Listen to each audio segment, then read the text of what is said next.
Welcome back to another week, another Wednesday, another 4 p.m. of political discussion, political understanding, turning those gears, getting those brain juices flowing so that we can all think and understand the material conditions shared at what it is presented to us, not to what we think it may be, but to what we understand it to be of what we see, right? Dialectical materialism, understanding it, and understanding how we go about maneuvering our material condition, our first points, and the agenda for today.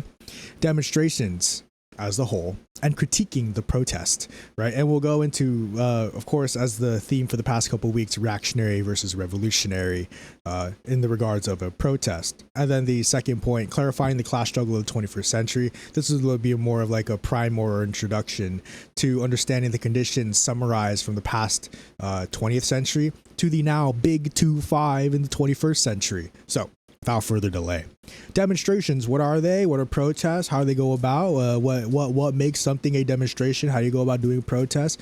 And therefore we could talk about a critique of the protest as we have seen recently.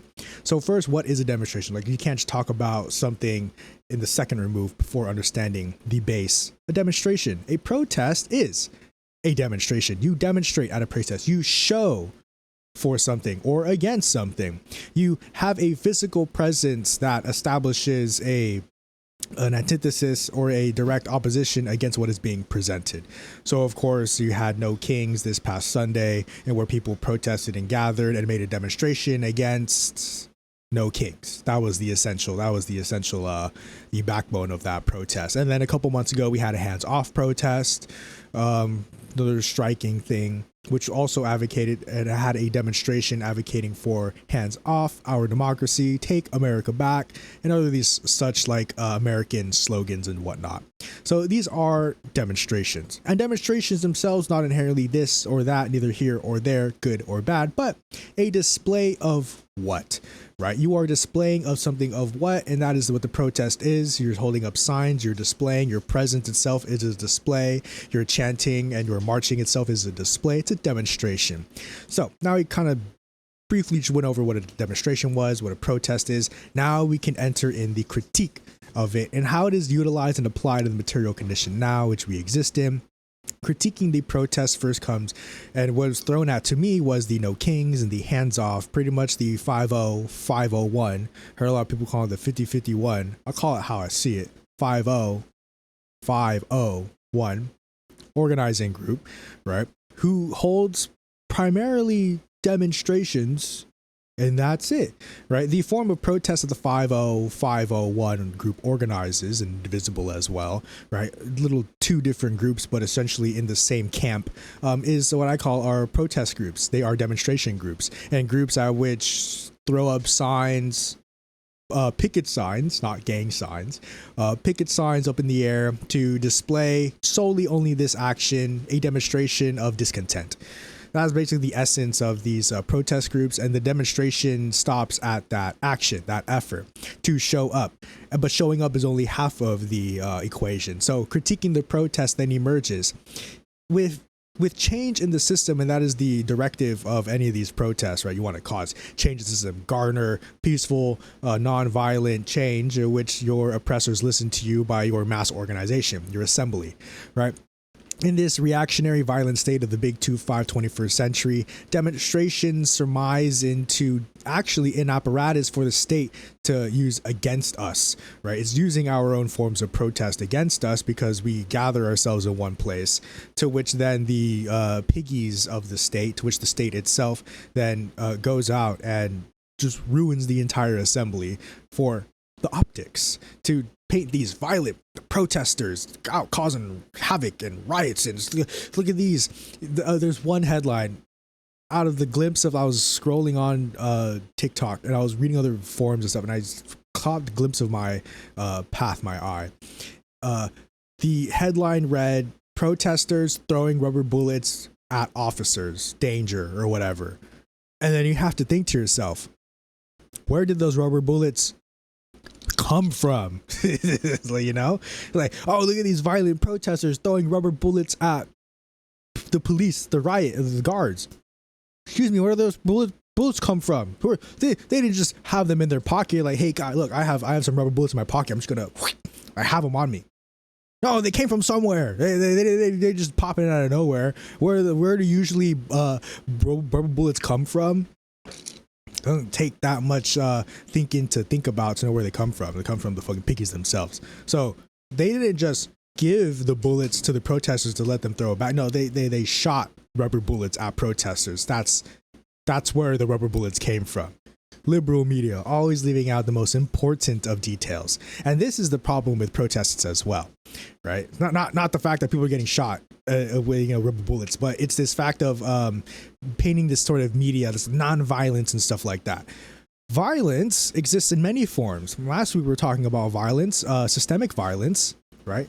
Protests are non-violent, but violent to the system. And this is where we talk about violence, right? Violence is not just guns, blood, glory, and all the like wartime and whatnot. Violence to the system also exists as the violence of a living wage for the people. No unemployment for the masses. That's violent to the capitalist system, because the capitalist system relies on a minimum subsistence of wage. So the minimum wage you need to survive on, and the privatization of those subsistence, the means of the subsistence. So you are violent to the system by owning the means of production. That's violence to the capitalist system. So there exists systemic violence that traditionally may not fall under the physical violence that we attribute to like this roaring rage of revolution, this burning the buildings down and destroying private property and whatnot, rah, and all that. Systemic violence also comes to in a facet of housing for all, for example. Right?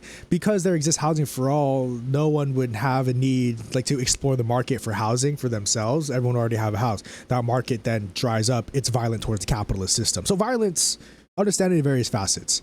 Right? Violence exists in many different understandings, not just Molotovs, pitchforks, fires, guns, bullets, bombs, and whatever. It also exists in our system. So another violence to the capitalist system is the abolition of private property and the relation between that proletariat and the bourgeois and how they handle private property. The abolishment of that entirely, almost like detrimental to the capitalist system.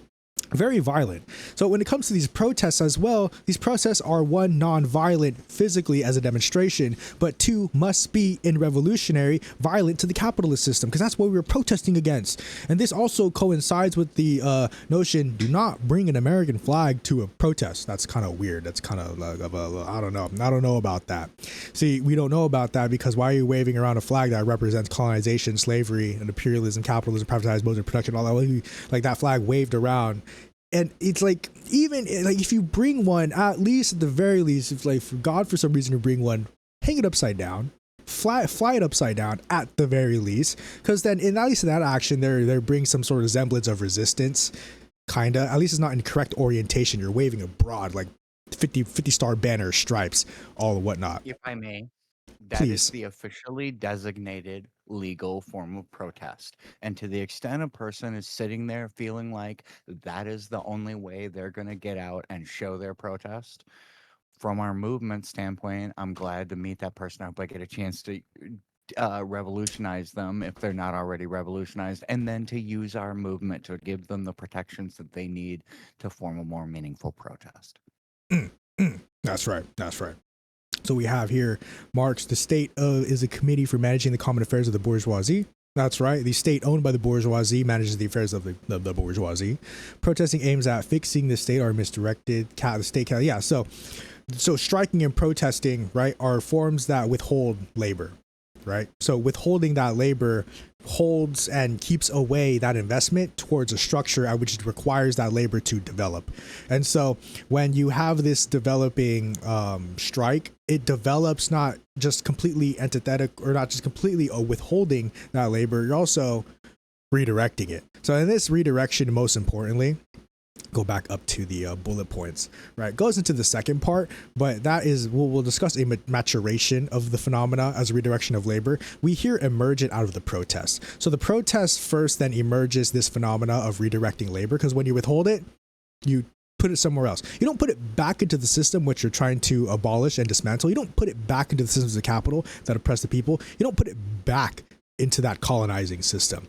You withhold that labor. You first take it away, because you can't just hop onto another structure that already exists to have your labor, right? That withholding of labor then immediately becomes a redirection, right? You first withhold it. You withhold an understanding of what the people have as a power, a labor power of the people, capable of materializing change, right? So you withhold it first. This is the first critique of the protest, right?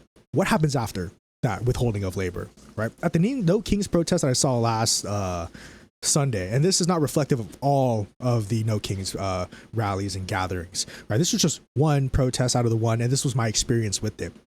I've seen other videos and demonstrations and such from No Kings from other parts of California and other states as well, and those looked a lot more radical than what I've saw and have the pleasure in experiencing. But to the experience that I've lived into these No Kings protests, this critique of this protest is the withhold of labor just to put it right back, right? So I go into, because I was in the area for a different business, passing by the No Kings. And the No Kings was actually right outside of the building, the library that I was supposed to meet at for a party meeting. And we go into the library, people chanting, screaming, marching. It was all like these vibes and whatnot. We have our meeting in the library 2 hours later. We walk down, dead silence, streets filled with hundreds. I would even say it was about 1,000, couple thousand people there. A lot of people. 2 hours later, nothing.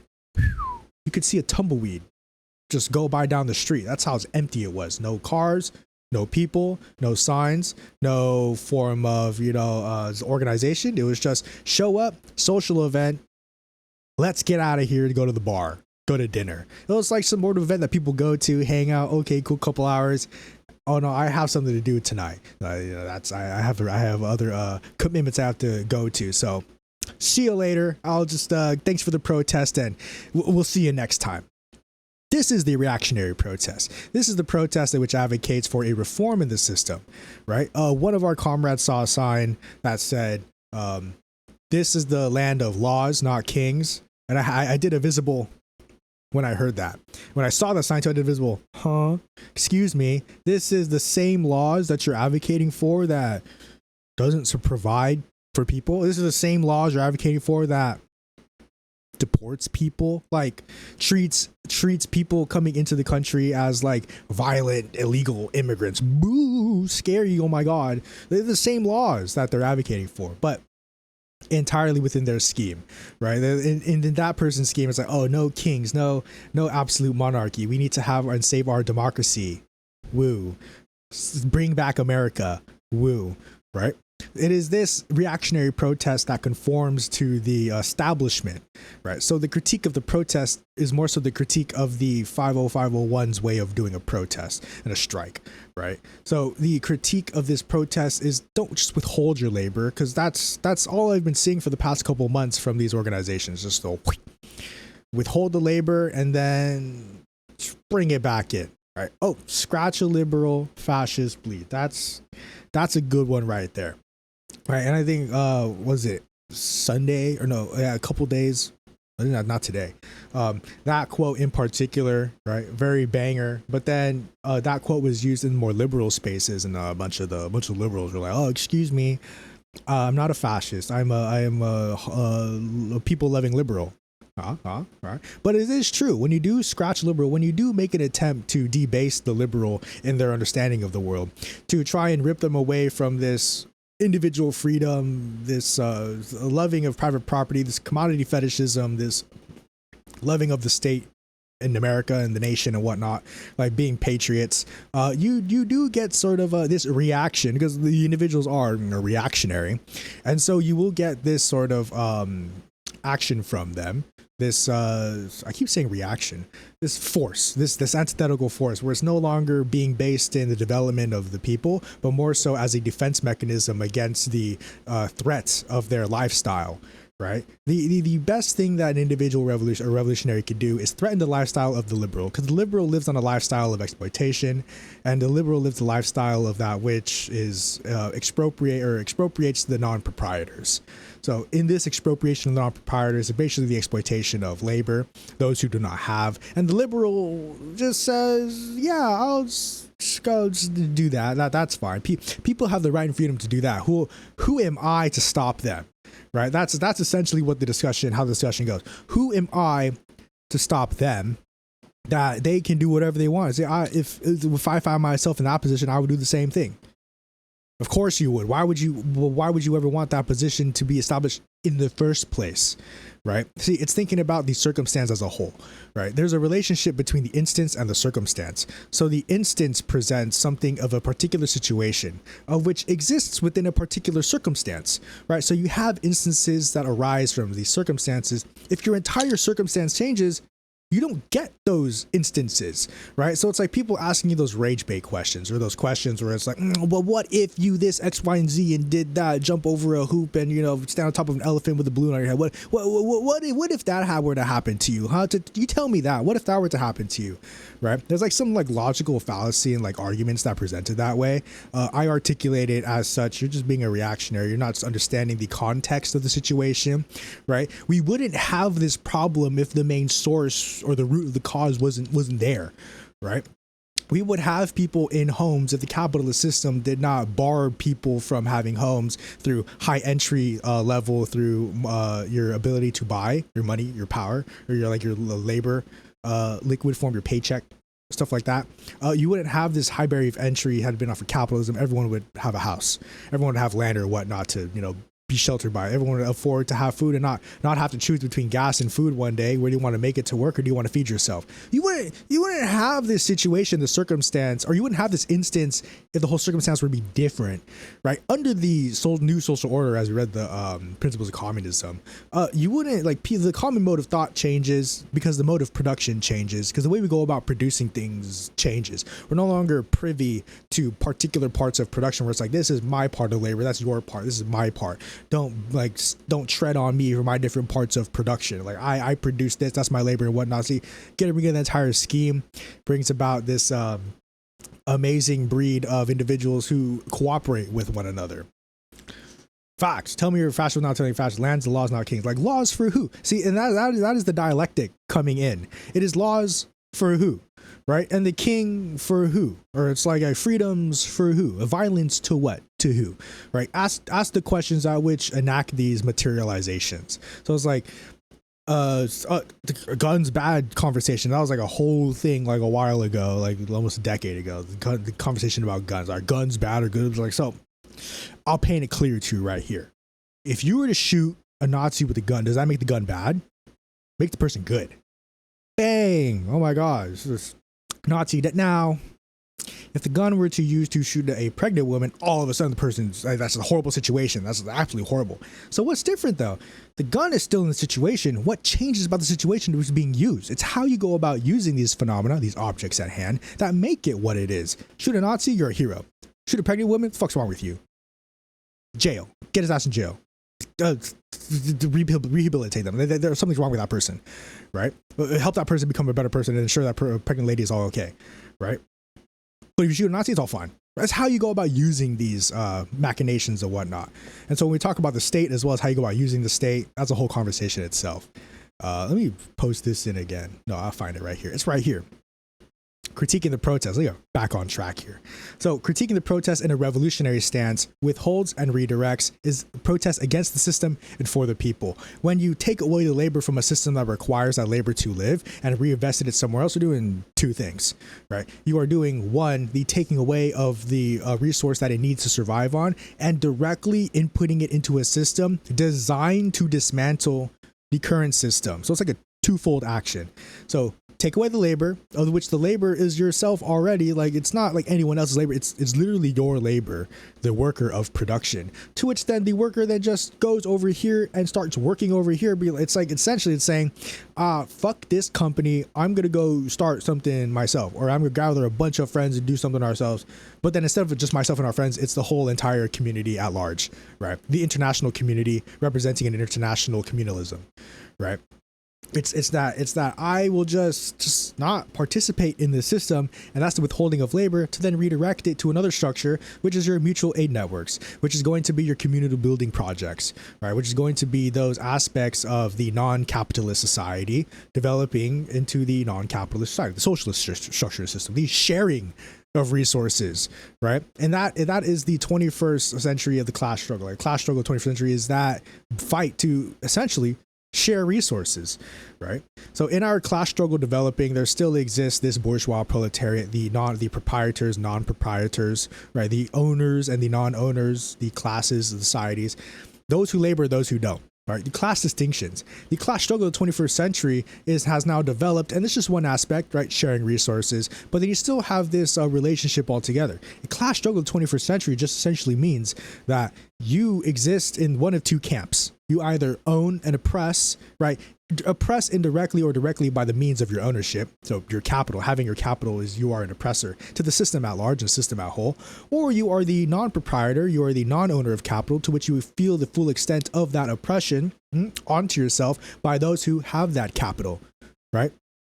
So this class struggle of the 21st century is a redirection of labor, pulling it away and going out towards another structure, which builds and concerns itself to the needs of the people. Right. That's kind of the thing we're going on right now. It's no longer setting up bureaucratic structures and the incentive of profit. It's more so building up structures that which allow people to express themselves freely, right? To enable themselves in production, which produces for a common people, for a common cause, a common structure.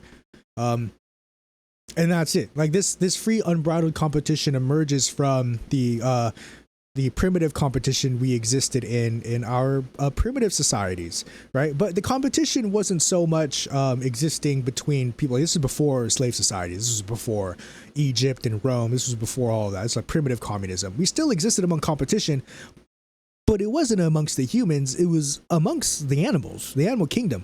Man existed, and man was climbing the top of the ladder, the pyramid of the animal kingdom, right? Of this animal adventure. So man dominated all natural forces, to which makes him dominant, the alpha, or whatever you want to call it, in the animal kingdom, the animal society.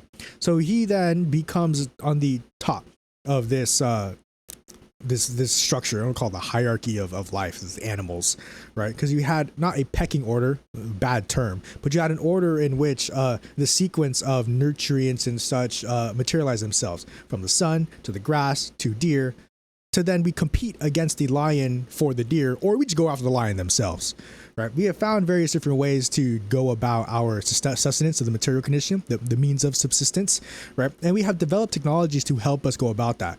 Fast forward a gajillion years, now we're here now. You're listening to a guy talk onto a mic, looking at a camera and whatnot. We do this every week and whatnot. And now you're here. How did we go from that to this, right? And understanding the historical development of which then makes the reactionary protests or revolutionary protests, right? Understanding historical developments that make that. When protesting, it's important to understand your history, because protests only ever achieve something when the people actually go and do something. Right. You have the 8-hour workday because there was a violent protest in the late 1800s. Don't quote me on that exact date. Right. But there was a violent protest which ushered in the people's ability to have 8-hour workday, breaks during the workday, the 40 hours a week maximum. Right. Instead of how Henry Ford was doing it beforehand, all the capitalist big manufacturers doing it beforehand, 16 hours a day, child labor, no breaks, shitty paychecks, low pay, all that stuff. And so strikes and protests, right, to garner the support of the masses, to demonstrate against the system, against the companies and business owners, to say, hey, we deserve more. We are human, right? We do that stuff. We are a part of that same humanity. We deserve more. We want the respect that we deserve. We are laborers. Of course, over the course of many years and whatnot, has developed as such to which is now. You'll get two camps in this protest, in this type of development of the protest. It's either the revolutionary protest or the reactionary protest. As I said before, the 501 falls into that reactionary camp, gathers and assembles any direct action, like from what I've seen from most of these protests, non-existent, it's fairly absent, right? And the class struggle of the 21st century requires us to handle these means of revolution close to us, not to just simply ponder about it. Because there's a Marx quote that he describes: the philosophers have only ever thought about changing the world. The point is to actually do it, right? Only ever thought about the world. The point is to actually change it. Right. So the philosopher of the 21st century, or the individual revolution of the 21st century, takes and apprehends these means of revolutionizing and makes them apparent to all, to the material condition of all. So it's no longer going to the protest, saying your piece, and then going to a brunch afterwards or going to a dinner afterwards, right? It's being at the protest for a specific reason. And this goes into another a sort of plan to rebuild what the idea of a protest and a strike is. So a little off topic, little thing right here halfway. The 21st century protest will look something like this. Instead of an individual going to the protest with a picket sign and whatnot, the actual demonstration is a secondary factor to the protest, right? The gathering itself, of which founds itself on addressing the needs of the people. Think of it like a swap meet. So the point that people are meeting and gathering at this specific location, in front of a Capitol building, at a park, on a specific street or a building or wherever, is the fact that people are there to swap meet, swap needs, swap materials and stuff, or exchange goods and services, right, based off what people have, to fulfill what people need. And then that is the core of what people are gathering. It'll be like a little flea market, right? Think about it. Or a little gathering, like a little one-stop shop for like a swap meet. Like essentially, it's basically a swap meet where you go in, help people, hang out, talk. The second point and the secondary purpose of that gathering is then to make the demonstration, right? You combine them in twofold. So not only are you going into a demonstration to wave your signs, but you're also going to the demonstrations to fulfill the needs of the people, right? So imagine that getting caught on camera. Imagine the optics of that. Imagine all the optics. People protesting, and then in the center of the protest, or like in a small group within that protest, people are sitting down at tables, mending to each other's needs. If someone got hurt or injured at the protest, there would be a medical tent. There would be a food distribution drive, clothes drive, and whatnot. Like, this is like a big old grand scheme, but it's very entirely possible, and we see it now with the No Kings protest now. But that was the secondary, right? We have the means capable to produce those phenomena now, but we do that in the secondary. The addressing of the people's needs comes into the secondary in these 50501 protests, right? In these gatherings of these people, right? The first and primary is to make the demonstration, of which then the people gather as the secondary for the addressing the people's needs. What needs to happen, right? As what will happen, because we're organizing this goddamn general strike, US, we will usher in a new type a protest flipped on its head. Because people can gather, people have the ability to address people's needs. We gather specifically to address the people's needs, then we protest. That's the secondary, right? Because the primary goal of actually attending a protest nowadays is to show demonstration, is to show up, show and share your discontent. That's all fine and dandy. But when you go in one direction, you go the other, right? In the secondary, you then try and find ways to seek out to help people and whatnot, or you try to like help yourself and whatnot. But if you make it the point and aim to show up to a protest to help people as your primary, then secondary or protest, you'll see the dynamic change of the gathering. So it's no longer about fuck Trump, no kings, hands off my democracy, save America, instill due process and stuff. That would be the secondary. The primary would be, what do I have on me, right, to give to another person while I protest? Or when I get there, I have something to give to a drive or to a committee that distributes all those goods that people come in. And then I get to protest. And then I get to show my display of discontent for the system. See how that works? The strike of the 21st century will look as such. It is first the aims at which looks at the people and addresses their needs, to which then you advocate and show and demonstrate. Look, the people are feeding the people. The people in the protest are helping the people, right? Wouldn't that be such a great use of optics? Oh my God, liberals want to talk about optics so much, but you have people actually getting the help they deserve and the help that they need, right? So imagine this: you have a couple fronts to this. you have the agitation propaganda front, and where you agitate and let people know at this park specifically, we will be holding a swap meet. We will be holding a mutual aid fund and network and whatnot at this park. Propagation, agitation propaganda this front. You then have another front that organizes people's who can do what, how can do whoever and whatnot, to which then you have a curated list of skills and resources that which you can provide to the this group, this forming mutual aid group. And then the third step, of course, is to make your propaganda about the protests and the strike. Wouldn't that be great? It's all about planning the stuff and executing it, but it's also more so about gathering the people in your community as well, because you can sound out a cry and a horn and whatnot, woo, and then no one shows up, boo, right? So it has to be a well coordinated event. You have to know people, gather people, but that's basically the framework, right? So I was looking at the chat right here. Dedicated volunteers starting off on the time walk. Ooh, nice. Organization.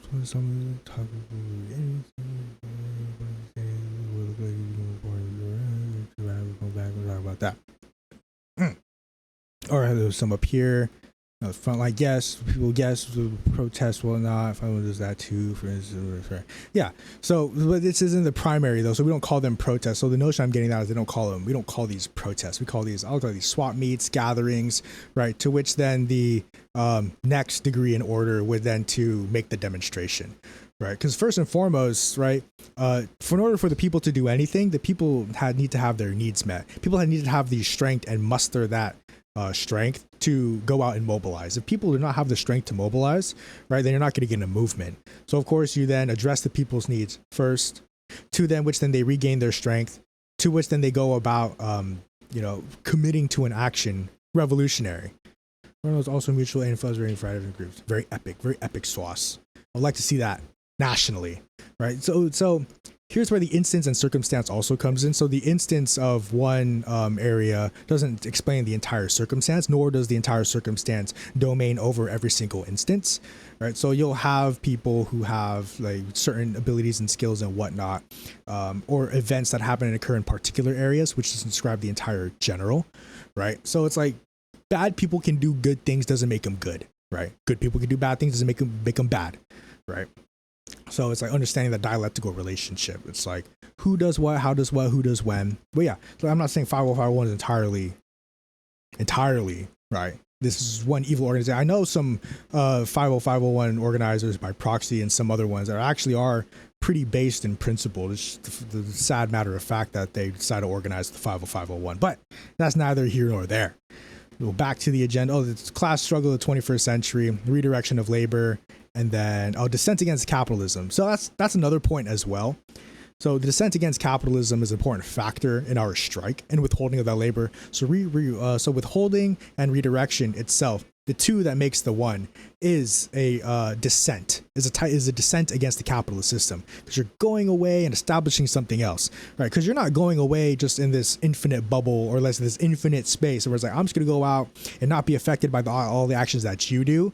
Right, we live on the same earth, the same plane, the same material condition. So all actions that spur from any which organization, manner, collection is going to affect the entire material condition, right, to the effects of their ability to do so.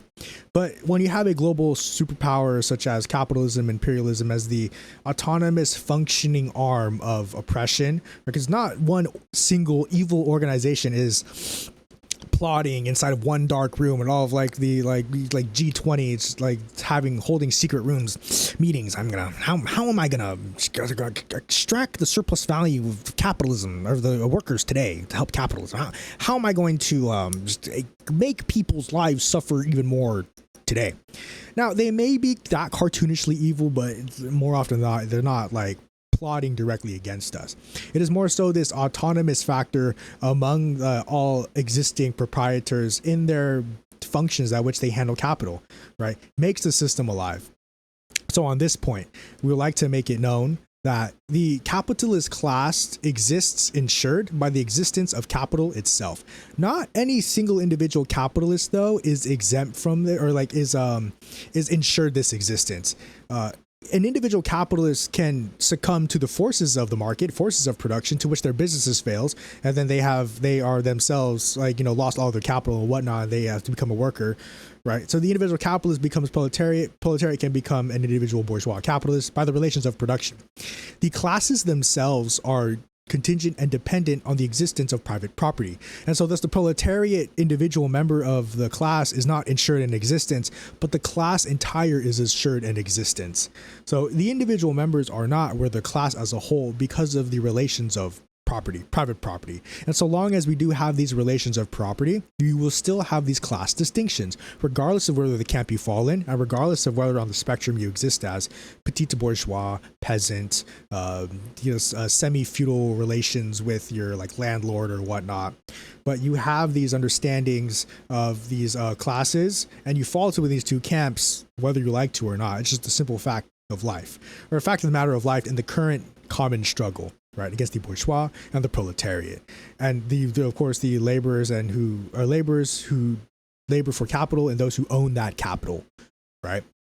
So the class struggle of the 21st century is all the same as it has been before, but now with new developments, right? Because of course we're traveling through time. There's going to be new developments to these to the growing struggle. We're always going to consider these events and these conditions and whatnot to our current material condition now. Because if we were to follow everything as what Engels and Marx and Wright, or the heads of communism, wrote way back when, hundreds of years ago, then we would come fault to dogmatism. We will come fault to the inability to work around modern contradictions in which past understandings would not be able to reconcile, right? So one of those course contradictions exists as Marx saying that the revolution will occur in the most highly developed capitalist countries: England, America, Canada, Germany, France, and whatnot. But of course, as we see, not very true.